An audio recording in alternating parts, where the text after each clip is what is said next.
Students, हमारा चौल वंश पूरा हो गया था। अब हम अगला टॉपिक लेते हैं भक्ति आंदोलन। आपका सिलेबस का पॉइंट है भक्ति आंदोलन एवं सूफी आंदोलन। तो भक्ति और सूफी आंदोलन में पहले हम भक्ति आंदोलन ले रहे हैं, इसके बाद में करेंगे सूफी आंदोलन। भक्ति आंदोलन व सूफी आंदोलन ये आपके सिलेबस में है, भक्ति आंदोलन और सूफी आंदोलन। देखो आपको एक कॉन्सेप्ट बताऊं, भक्ति आंदोलन व सूफी आंदोलन। भक्ति आंदोलन तो है हिंदू धर्म में सुधार से संबंधित है, हिंदू धर्म में सुधार से संबंधित।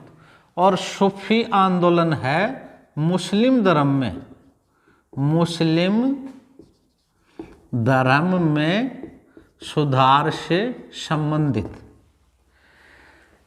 हिंदू धर्म में सुधार से संबंधित जो आंदोलन चला वह भक्ति आंदोलन कहलाता है। और इसी तरह से हिंदू धर्म में जो सुधारवादी आंदोलन चला वह भक्ति आंदोलन कहलाता है।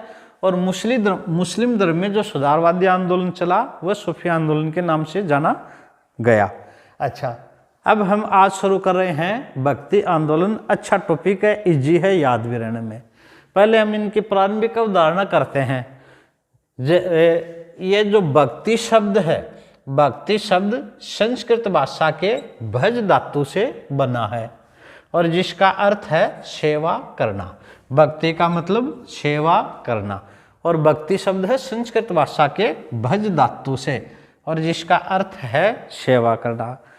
भक्ति शब्द का यदि हम अर्थ करें तो भक्ति क्या है? ईश्वर के चरणों में पूर्ण रूप से आत्मसमर्पण कर देने एवं ईश्वर में पूर्ण रूप से अनुरक्त हो जाना ही भक्ति कहलाता है। मतलब अपने आप को पूर्ण रूप से ईश्वर के चरणों में आत्मसमर्पण कर देना और ईश्वर में पूर्ण रूप से अनुरक्त हो जाना। देखो मध्यकाल में जब व्यक्ति के सामने अस्तित्व का प्रश्न आया था और जब व्यक्ति बहुत परेशान, कुंठा से, निराशा से, चारों तरफ अंधकार से ग्रसित दिखाई दे रहा था, उसको कोई दिशा नजर नहीं आ रही थी, तो व्यक्ति ने अपने आप को ईश्वर को समर्पण कर दिया, अपना पूरा ध्यान ईश्वर में लगा दिया, अपना सर्वस्व ईश्वर को न्योछावर कर दिया, पूर्ण रूप से आत्मसमर्पण कर दिया और ईश्वर में पूर्ण रूप से अनुरक्त हो गया। तो उसका जो कठिन पीरियड था वो भक्ति के माध्यम से अपने आप को व्यवस्थित किया, संतुलन करने की कोशिश की। ये जो भक्ति आंदोलन है ये उपनिषदों से प्रेरित है। भक्ति आंदोलन किससे प्रेरित है? उपनिषदों से। भक्ति से संबंधित प्रमुख ग्रंथ है भगवत गीता। भगवत गीता में ईश्वर को प्राप्त करने हेतु 9 प्रकार की भक्ति बताई है, 9 प्रकार की भक्ति बताई है। अच्छा, ये भक्ति आंदोलन कहाँ हुआ था? हमने पल्लव वंश पढ़ते समय पढ़ा था। सबसे पहले पल्लव दक्षिण में भक्ति आंदोलन का प्रारंभ हुआ। पल्लव शासकों के समय आपने उस वक्त पढ़ा था, पल्लव शासकों के काल में नैनार और दूसरे थे नैनार और अलवार। नैनार और अलवार ये प्रारंभिक भक्ति संत थे जो पल्लव शासकों के काल में थे। इन नैनार संतों की संख्या थी 63, इनकी संख्या थी 63, अलवार की संख्या थी 12। ये थे शिव भगत, शिव भगत, और ये थे वैष्णव, वैष्णव भगत, विष्णु भगत। ये विष्णु को मानते थे, ये शिव को मानते थे। उस समय हमने खूब इम्पोर्टेंट था, याद भी किया था। नैनार थे शिव के तीसरा नेत्र, है ना, शिव के तीसरा नेत्र, उससे हमने याद किया था। चलिए अब हम आगे बढ़ते हैं। भक्ति जो आंदोलन है ये भक्ति आंदोलन उपनिषदों से प्रेरित था। भगवत गीता में 9 प्रकार की भक्ति बताई है और भक्ति द्रविड़ देश में जन्मी, पल्लव शासकों के काल में द्रविड़ देश में जन्मी। भक्ति के बारे में कहा जाता है द्रविड़ देश में जन्मी, कर्नाटक में विकसित हुई, कुछ वर्ष महाराष्ट्र में रहने के पश्चात गुजरात में पहुंचकर जीर्ण हुई। मतलब भक्ति का प्रारंभिक जो जन्म है वो दक्षिण में है, द्रविड़ में, तमिलनाडु में है, और फिर ये कर्नाटक में आई, यहाँ विकास हुआ, फिर महाराष्ट्र में और फिर गुजरात में। चलिए अब है भक्ति आंदोलन के कारण। भक्ति आंदोलन के क्या कारण थे? देखो, भक्ति के ये अनुप्रेरित तो थी उपनिषदों से ही, पर भक्ति आंदोलन के क्या कारण थे? जो हिंदू धर्म है इसमें बहुत सी कुप्रथाएं आ गई। हिंदू धर्म में विभिन्न कुप्रथाएं आ जाती हैं धीरे धीरे समाज में। कौन सी? जातिवाद, छुआछूत, कर्मकांड, यज्ञों में पशु बलि, धार्मिक कट्टरता, इस प्रकार की भारतीय समाज में विभिन्न कुप्रथाएं आ गई। इन कुप्रथाओं को दूर करने के लिए या इन कुप्रथाओं से बचने के लिए, इन कुप्रथाओं से समाज में जागरूकता फैलाने के लिए भक्ति आंदोलन का सूत्रपात होता है। एक तो ये कारण है, आई समाज में विभिन्न कुप्रथाएं। अच्छा, दूसरा देखो, मैं किसका उदाहरण दे रहा हूँ। भक्ति आंदोलन के संत थे रैदास, हरिजन थे। अच्छा, कबीर, जुल्ला थे, संत पिप्पा राजपूत थे, संत धन्ना जाट थे। अच्छा, इन्होंने आपस में छुआछूत, जाति प्रथा का विरोध किया, कर्मकांड का विरोध किया, विभिन्न प्रकार के जो कर्मकांड थे, पशु बलि थी, इन सब का विरोध किया। अच्छा, दूसरा देखो, एक मध्यकाल में मुस्लिम शासकों के अत्याचार। मध्यकाल में भारत में मुस्लिम सत्ता स्थापित हो गई थी, तो यहाँ के जो शासक हैं, मुस्लिम शासक थे, उन्होंने दूसरे धर्म वालों के लिए, धर्म वालों पर अत्याचार किए, मूर्तियों को तोड़ दिए गए, मंदिरों को नष्ट कर दिया गया, जजिया कर लगाया। अच्छा, और भी तरह तरह के अत्याचार किए गए। इन सब से पीड़ित जनता, इन सब से जब बचने का कोई मार्ग नहीं दिखा, त्रस्त जनता ने अपने आप को ईश्वर के अधीन समर्पण किया और इन सब को भक्ति के माध्यम से इन अत्याचारों को दूर करने का प्रयास किया। तीसरा देखो, भक्ति संतों ने भक्ति आंदोलन को आगे बढ़ाया। संत थे जो सामाजिक परेशानियों से, राजनीतिक परेशानियों से परेशान थे, उन्होंने जनता को मार्ग दिखाया और एक नेतृत्व दिया। तो ये थे भक्ति आंदोलन के कारण। अब देखो, भक्ति आंदोलन के उद्देश्य भी, ये जो कारण थे या ये जो समस्याएं थी, इनको दूर करना ही भक्ति आंदोलन का उद्देश्य था। हिंदू धर्म व समाज में सुधार लाना, धर्म में जो कमी आई हैं, समाज में जो कमी आई हैं, उनको दूर करना, हिंदू व मुस्लिम धर्म में समन्वय स्थापित करना। और एक भक्ति आंदोलन का बहुत अच्छा प्रभाव भी रहा है। हिंदू व मुस्लिम धर्म में समन्वय स्थापित हुआ। अच्छा, पशु बलि, जाति प्रथा, सती प्रथा, विभिन्न कर्मकांडों का विरोध करना, तो ये भक्ति आंदोलन के उद्देश्य थे। भक्ति आंदोलन अपने आप में सफल भी रहा। देखिए, अब हम आगे बढ़ते हैं, अब चर्चा करेंगे विभिन्न संतों का। ये जो टॉपिक है भक्ति आंदोलन में, इसमें विभिन्न संत हैं और उन संतों का जो योगदान है उन्हीं से एग्जाम में प्रश्न आता है। जैसे रामानुचार्य, रामानंद, कबीर, रैदास, मीरा, नानक, इन सब संतों में से हर बार प्रश्न आता है। पर फिर भी हम भक्ति आंदोलन के कारण को भी तैयार करेंगे, भक्ति आंदोलन कारण भी करेंगे और भक्ति आंदोलन के उद्देश्य। अब हम पहला संत लेते हैं शंकराचार्य। देखो, शंकराचार्य सही मायने में भक्ति संत नहीं थे, ये ज्ञान मार्गी थे। इनकी जो भक्ति थी वो ज्ञान मार्ग थी। भक्ति संतों में रामानुजाचार्य से शुरू करते हैं, पर शंकराचार्य का भी हमें ज्ञान होना चाहिए। शंकराचार्य इनका जन्म 788 ईस्वी में कल्लादी केरल में हुए। शंकराचार्य बहुत ही होशियार थे। शंकराचार्य ने कर्मकांड और इन सब का विरोध किया। समाज ने शंकराचार्य का बहिष्कार कर दिया था। अच्छा चलो वो दूसरी बात है, पर हम एग्जाम की दृष्टि से सबसे महत्वपूर्ण यदि प्रश्न आता है तो शंकराचार्य ने अद्वैतवाद का प्रतिपादन किया। वेरी वेरी वेरी अद्वैतवाद का प्रतिपादन वेरी वेरी इंपॉर्टेंट, 4 बार लगा लो। अद्वैतवाद किसका है? शंकराचार्य का। हर बार एग्जाम में आता है, खूब ही इंपॉर्टेंट है। अद्वैतवाद का प्रतिपादक कौन था? शंकराचार्य। अच्छा, इस अद्वैतवाद में क्या है? इसमें एक बात कही गई है कि जो परम सत्य है या ईश्वर है या ब्रह्म है वो एकमात्र ब्रह्म है, ब्रह्म की ही सत्ता है।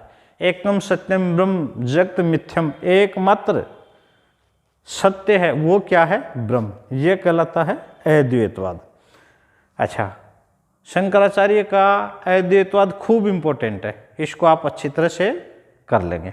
अब देखो शंकराचार्य का, आपको एक बात इसी के साथ साथ में बता दो, ये तो है अद्वैतवाद, एक होता है विशिष्टाद्वैतवाद। विशिष्टाद्वैतवाद ये था रामानुजाचार्य का, रामानुजाचार्य, जिसको हमने कल चौलवंश पढ़ते समय पढ़ा था। विशिष्टाद्वैतवाद था रामानुजाचार्य का, अद्वैतवाद है शंकराचार्य का।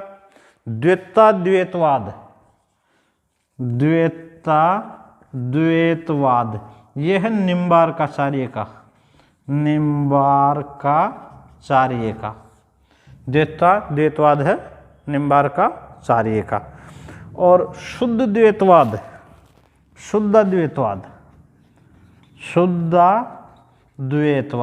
ये है वल्लभाचार्य का। चलो अच्छा प्रश्न है, आगे इनका पुनः चर्चा होगी। जब रामानुजाचार्य पढ़ेंगे तब विशिष्टाद्वैतवाद पढ़ेंगे, निम्बार्काचार्य पढ़ेंगे तब द्वैताद्वैतवाद पढ़ेंगे, और शुद्धाद्वैतवाद पढ़ेंगे तब वल्लभाचार्य पढ़ेंगे। पर हम शंकराचार्य के अद्वैतवाद के साथ एक बार इन चारों को याद कर लिया, एग्जाम की दृष्टि से महत्वपूर्ण है। देखो अब हम आगे चलते हैं, इसमें देखें शंकराचार्य ने बहुत ही विद्वान थे। शंकराचार्य का एक बहुत महत्वपूर्ण प्रश्न है, पूरे देश में राष्ट्रीय एकता के लिए इन्होंने चारों दिशाओं में 4 मठ स्थापित किए। एग्जाम में खूब इंपॉर्टेंट है, अक्सर पूछा जाता है शंकराचार्य के द्वारा स्थापित देश के चारों दिशाओं में 4 मठ किसके प्रतीक हैं? किसके प्रतीक हैं? राष्ट्रीय एकता के। चलो मैं इनको मिटा के आगे बढ़ता हूँ। इनमें से एक बार प्रश्न देख लो। भक्ति शब्द किस भाषा का है? संस्कृत का। किस धातु से बना है? भज, जिसका अर्थ क्या है? सेवा करना। भक्ति क्या है? ईश्वर के चरणों में पूर्ण रूप से आत्मसमर्पण कर देने एवं ईश्वर में पूर्ण रूप से अनुरक्त हो जाना ही भक्ति है। किससे अनुप्रेरित थी? उपनिषदों से। भगवत गीता में भक्ति कितने प्रकार की बताई है? 9 प्रकार की। भक्ति का जन्म कहाँ हुआ? द्रविड़ देश में पल्लव शासकों के काल में। अच्छा, नैनार कौन थे? शिव भगत। इनकी संख्या कितनी थी? 63। अलवार कौन थे? विष्णु भगत। इनकी संख्या कितनी थी? 12। ये संत थे, नैनार संत, अलवार संत। शैव मत को मानने वाले संत नैनार कहलाए, अलवार को मानने वाले वैष्णव कहलाए। शिव का तीसरा नेत्र तो नैनार शिव से जुड़ गए और इनकी संख्या भी ज़्यादा थी। अच्छा, इसके बाद में हमने पढ़ा कि भक्ति का जन्म द्रविड़ देश में, विकसित कर्नाटक में, कुछ वर्ष महाराष्ट्र में रहने के पश्चात गुजरात में जीर्ण हुई। कारण क्या थे? हिंदू धर्म की कुप्रथाएं, जातिवाद, छुआछूत, कर्मकांड, यज्ञ, पशुबलि, कट्टरता। मध्यकाल में मुस्लिम शासकों के अत्याचार और भक्ति संतों का योगदान। उद्देश्य क्या थे? हिंदू धर्म और समाज में सुधार लाना। आजकल पूछ सकते हैं, 4 ऑप्शन दे दें, भक्ति आंदोलन के उद्देश्य थे, तब इनको याद रखेंगे, और बाकी ऐसा प्रश्न गलत कम होता है। हिंदू धर्म समाज में सुधार लाना, हिंदू और मुस्लिम धर्म में समन्वय स्थापित करना, पशु बलि, जाति प्रथा, सती प्रथा, इनका विरोध करना। अगला खूब इंपॉर्टेंट, अद्वैतवाद किसका है? शंकराचार्य। शंकराचार्य कौन से किस मार्गी थे? ज्ञान मार्गी। गीता में ज्ञान मार्ग, कर्मयोग और भक्ति योग तीनों का समन्वय किया गया है। कर्मयोग, ज्ञान योग, भक्ति योग, तो ये ज्ञान मार्गी थे। अच्छा, अद्वैतवाद का प्रतिपादन किया, खूब इंपॉर्टेंट है। अद्वैतवाद किसका है? शंकराचार्य का, जिसमें है परम सत्य एकमात्र ब्रह्म है। अच्छा, अब दूसरा देखो, विशिष्टाद्वैतवाद किसका था? रामानुजाचार्य का। द्वैताद्वैतवाद किसका था? निम्बार्काचार्य का। और शुद्धाद्वैतवाद किसका है? वल्लभाचार्य का, जिनको हम आगे डिटेल से पढ़ेंगे।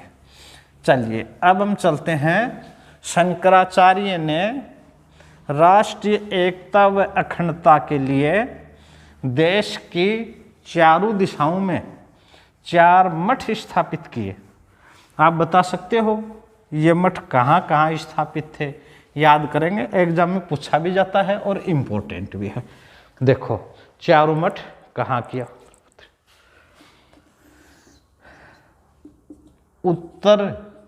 उत्तर में था बद्रीनाथ, उत्तर में इनका मठ था बद्रीनाथ। अच्छा, यहाँ थी ज्योतिषपीठ, ज्योतिषपीठ, और ये जगह कहाँ है? उत्तराखंड में, उत्तराखंड में। अच्छा, दक्षिण में शंकराचार्य ने जो मठ स्थापित किया वो था मैसूर। कहाँ था? मैसूर। और ये कौन सा था? श्रृंगेरी मठ, श्रृंगेरी मठ। और ये मैसूर अब कहाँ पड़ता है? कर्नाटक में, कर्नाटक। चलो हमें याद हो गया। इनका उत्तर में तो था बद्रीनाथ और दक्षिण में था मैसूर, और ये कौन सा था? श्रृंगेरी मठ, ये ज्योतिषपीठ। चलो अब आ जाओ, अब देखो ये पूर्व दिशा में शंकराचार्य ने स्थापित किया था जगन्नाथपुरी में, उड़ीसा में है जगन्नाथपुरी।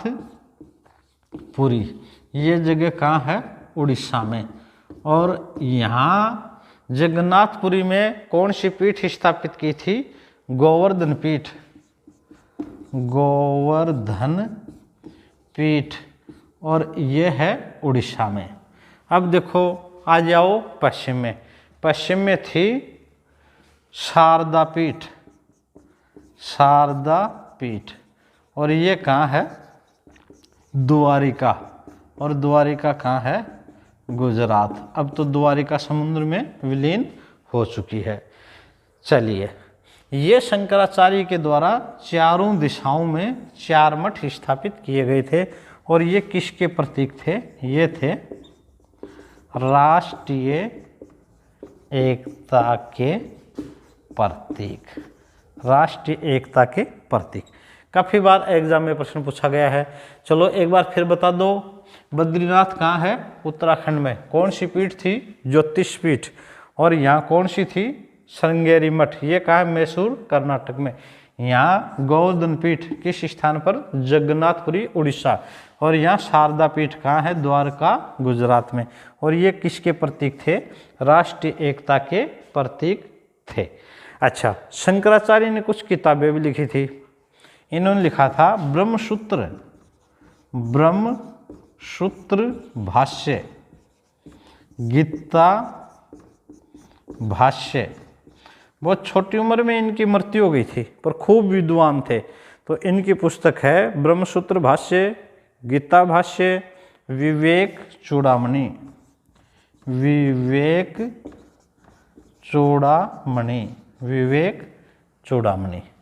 चलिए, ये हो गए हमारे शंकराचार्य। अब हम पढ़ेंगे भक्ति आंदोलन के प्रमुख संत, भक्ति आंदोलन के प्रमुख संत। अब इम्पोर्टेंट है एग्जाम की दृष्टि से, शंकराचार्य ज्ञान मार्गी थे, अक्सर एग्जाम में पूछा भी जाता है शंकराचार्य को। चलो अब लेते हैं प्रथम प्रमुख संत कौन थे भक्ति आंदोलन के, आप बताओ।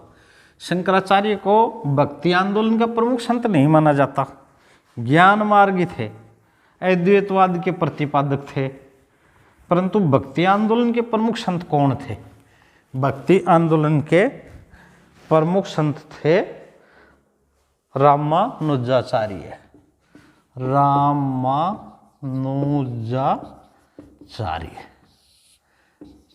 रामानुजाचार्य, और ये रामानुज के नाम से भी जाने जाते हैं, रामानुज। रामानंद अलग है, ये रामानुजाचार्य दक्षिण भारत के। इनका जन्म तो था 1017 में और मृत्यु है 1133 ईस्वी में। जन्म है 1017, मृत्यु है 1133 में, काफ़ी लंबी उम्र पाई है। जन्म देखो, ये आपको बता दें वही वैष्णव संत थे जो चोलवंश में हमने पढ़ा था, जिन्होंने नटराज मंदिर में से गोविंद जी की जब मूर्ति समुद्र में फेंकवा दी थी तो समुद्र से फेंकवा करके वापस तिरुपति मंदिर में स्थापित करवाया था। इनका जन्म हुआ था 1017 ईस्वी में तिरुपति में। इनका जन्म हुआ था 1017 ईस्वी में तिरुपति में, और तिरुपति कहाँ है? आंध्र प्रदेश में। आंध्र प्रदेश, तिरुपति आंध्र प्रदेश में जन्म है। अच्छा आगे देखो, वेरी वेरी वेरी 4 बार इम्पोर्टेंट, शंकराचार्य के अद्वैतवाद से इम्पोर्टेंट है भक्ति आंदोलन के लिए, नहीं शंकराचार्य का अद्वैतवाद ज़्यादा इम्पोर्टेंट है। रामानुजाचार्य ने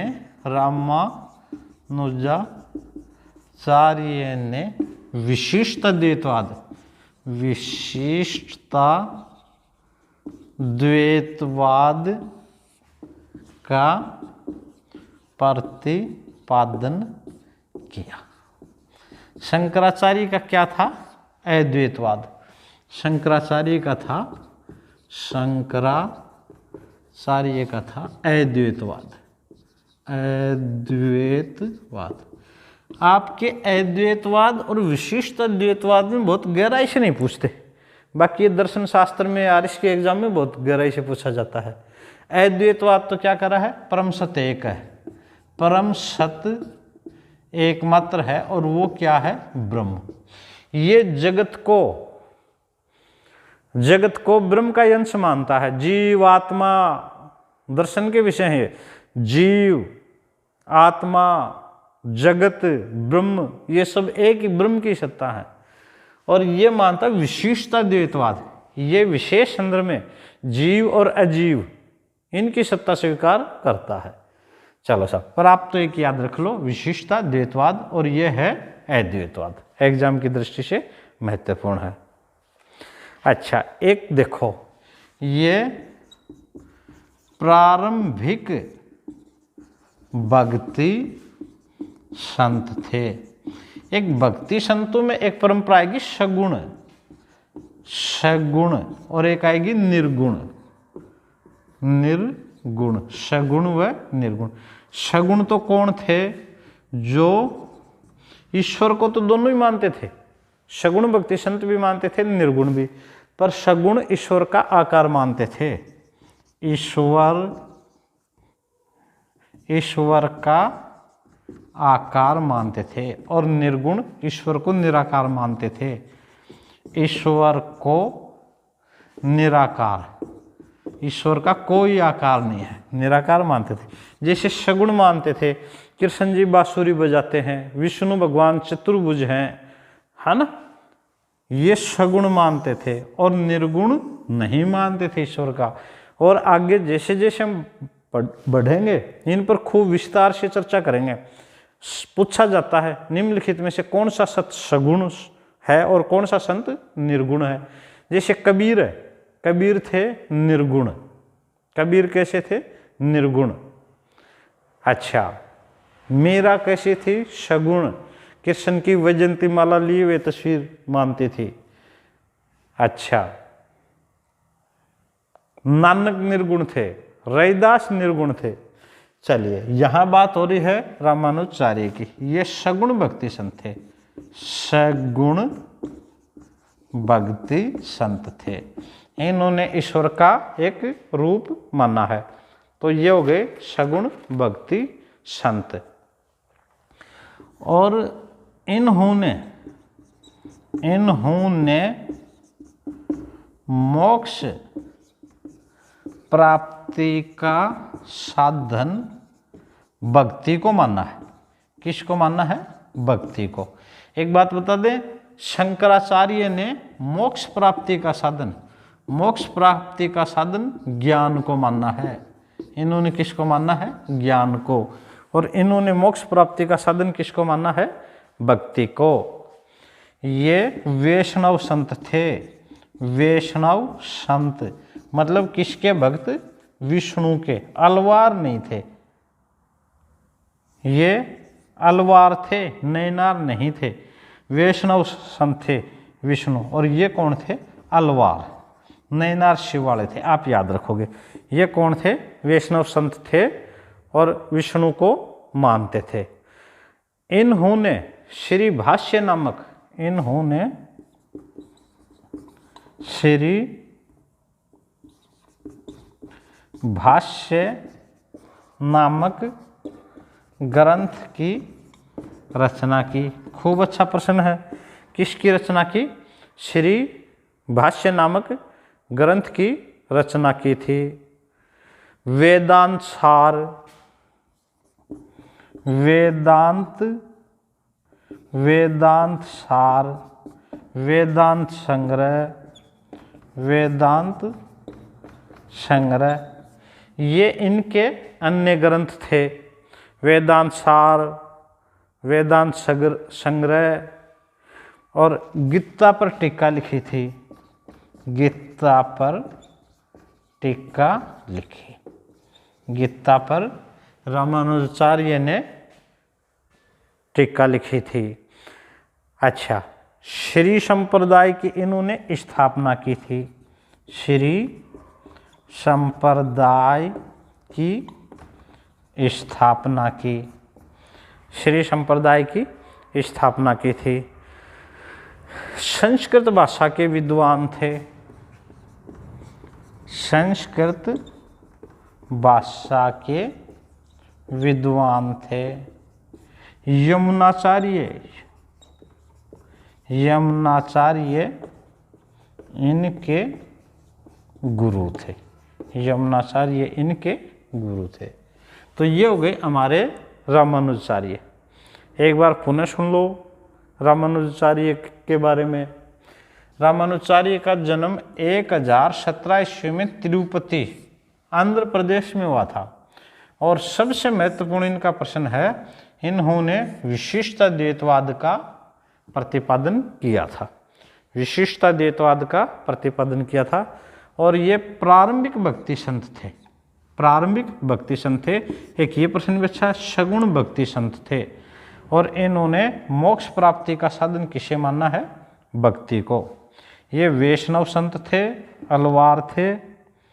श्री भाष्य नामक ग्रंथ की रचना की, वेदांत सार, वेदांत संग्रह, गीता पर टीका लिखी, और एक श्री संप्रदाय की स्थापना की थी। संस्कृत भाषा के विद्वान थे और यमुनाचार्य इनके गुरु थे। चलिए, हम एक संत और लेते हैं, महत्वपूर्ण संत है। इनके बाद में हम लेते हैं रामानंद। देखो, रामानुज कहाँ थे? दक्षिण में, तिरुपति, आंध्र प्रदेश में, दक्षिण में थे। और ये भक्ति का प्रारंभ भी दक्षिण से माना जाता है। अब एक खूब इंपॉर्टेंट प्रश्न है, आप बताओगे भक्ति आंदोलन को दक्षिण भारत से उत्तर भारत में लाने वाले प्रथम व्यक्ति कौन थे? वेरी वेरी इंपॉर्टेंट पर। भक्ति आंदोलन को दक्षिण भारत से उत्तर भारत लाने वाले। अब अगला संत हम लेते हैं रामानंद। वो तो रामानुज थे और ये कौन है? रामानंद। देखो इनका जन्म है 1299 ईस्वी में। 1299 ईस्वी में प्रयाग या इलाहाबाद। इनकी तिथि आप याद मत करना, याद होंगी नहीं, अलग अलग बुकों में अलग अलग भी मिलती हैं। एग्जाम में जैसे रामानुजाचार्य में याद करना था विशिष्टा द्वैतवाद, श्री संप्रदाय, तिरुपति जन्म। इनका जन्म है कहाँ? इलाहाबाद में। ये राघवानंद के शिष्य थे, राघवानंद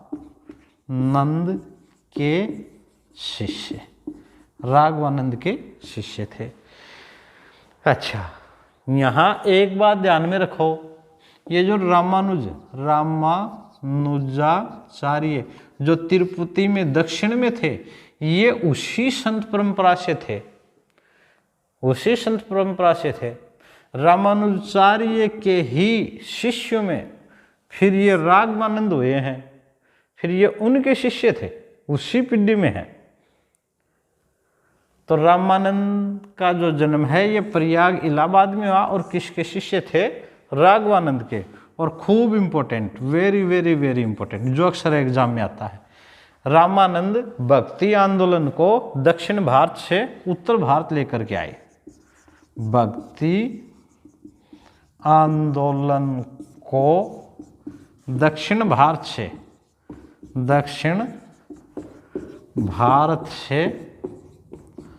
उत्तर भारत में लाने वाले प्रथम व्यक्ति कौन थे? रामानंद। खूब इंपॉर्टेंट, आप चाहिए यही प्रश्न याद कर लेना। भक्ति आंदोलन को दक्षिण भारत से उत्तर भारत में लाने वाले कौन थे? रामानंद। एक इनका और इंपॉर्टेंट प्रश्न है, ये प्रथम संत थे जिन्होंने हिंदी में उपदेश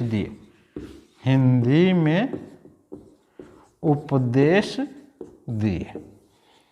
रामानुज थे संस्कृत के विद्वान, संस्कृत में देते थे, और इन्होंने किसका प्रयोग किया? हिंदी का। इंपॉर्टेंट है, दो ही प्रश्न सबसे ज्यादा इंपॉर्टेंट है। और एक प्रश्न और है, ये अपने 12 शिष्यों के लिए प्रसिद्ध थे। रामानंद के 12 प्रमुख शिष्य थे, 12 शिष्यों के लिए भी प्रसिद्ध हैं। कौन थे? हर वर्ग से थे इनके शिष्य। रामानंद के 12 शिष्यों के लिए कौन प्रसिद्ध है? रामानंद। अब देखो कौन था? दन्ना कौन था? जाट। रैदास कौन था? हरिजन। अच्छा, अब देखो कबीर भी इन्हीं के शिष्य थे। ये थे जुल्लाहा। एक संत पिप्पा कौन थे? राजपूत। ये झालावाड़ के राजपूत थे संत पिप्पा। राजकुमार थे प्रताप सिंह खिच्ची, झालावाड़ के राजपूत खिच्ची वंश के थे। तो संत पिप्पा राजकुमार थे, प्रताप सिंह खिच्ची नाम था। गागरोन किला से संबंधित है। संत पिप्पा, रैदास, एक सगना, ये कौन था? कसाई। सगना कौन था? कसाई। एक था शेन्ना, ये कौन था? नाई। ये मुख्य शिष्य थे। तो अपने 12 शिष्यों के लिए कौन प्रसिद्ध था? 12 शिष्यों के लिए रामानंद थे। और ये उत्तर भारत के प्रथम प्रमुख संत थे।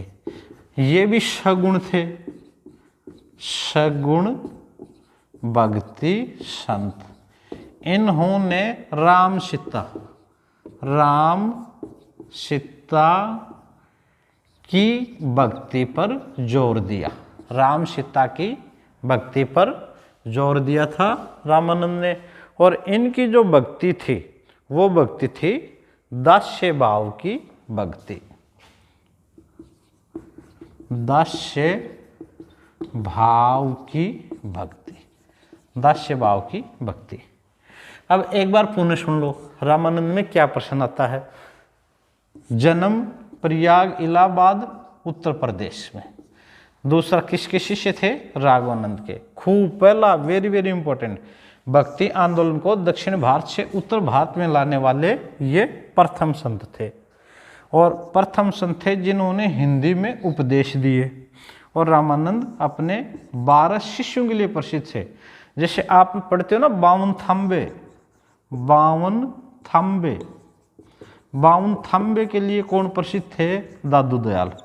दादू दयाल, दादू दयाल के 52 प्रमुख शिष्य 52 थांबे के नाम से जाने जाते हैं। तो इनके शिष्य कितने थे रामानंद के? 12 शिष्य, जिनमें दन्ना जाट निर्गुण, रैदास हरिजन, कबीर जुलाहा, सगना कसाई, संत पिप्पा राजपूत, प्रताप सिंह नाम था खिच्ची गागर उनके, खिच्ची वंश का, सेन्ना नाई। और उत्तर भारत के प्रमुख पहले संत थे। एक ये भी याद करना है, सगुण भक्ति। रामानुज भी सगुण थे और रामानंद भी सगुण भक्ति संत थे। राम सीता की भक्ति पर जोर दिया, और इनकी भक्ति थी वो दास्य भाव की भक्ति थी। तो आज हमने भक्ति आंदोलन टॉपिक शुरू कर दिया है। कल आप लोग भक्ति आंदोलन की प्रारंभिक जो बातें हैं वो पढ़ के आना। 2 संत कर लिए थे, कल की क्लास में आगे और पढ़ेंगे संत।